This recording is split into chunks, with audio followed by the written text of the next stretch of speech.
Non era certo la sua specialità, ma lui il podio l'ha conquistato lo stesso. Alvise De Vidi, l'atleta di Olmi, ha lasciato tutti inchiodati al teleschermo e alle Paralimpiadi di quest'anno è salito sul secondo gradino del podio, una medaglia d'argento sudata per lui che per qualche tempo si è dovuto fermare. Una doppia vittoria quindi che gli amici e i parenti del bar di Olmi commentano così. Abbiamo seguito la gara, tutte le interviste, tutto, ce la siamo goduta dall'inizio alla fine, sicuramente. Un grande campione, una vittoria meritatissima, un allenamento durissimo e senza tanti privilegi, veramente.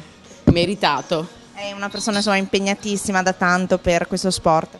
Sì, tanto impegnato e per lui è stato un sogno quello di poter partecipare a queste Paralimpiadi, un sogno realizzato e una medaglia meritatissima. È stato bravissimo e se lo meritava, veramente.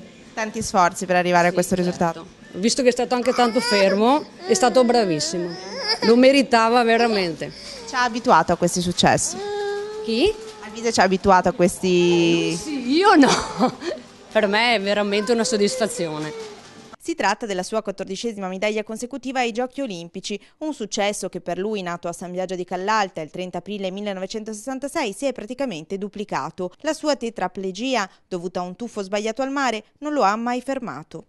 Cosa si prova a vedere una persona vicina, insomma lì lontana, e riuscire insomma a salire sul podio?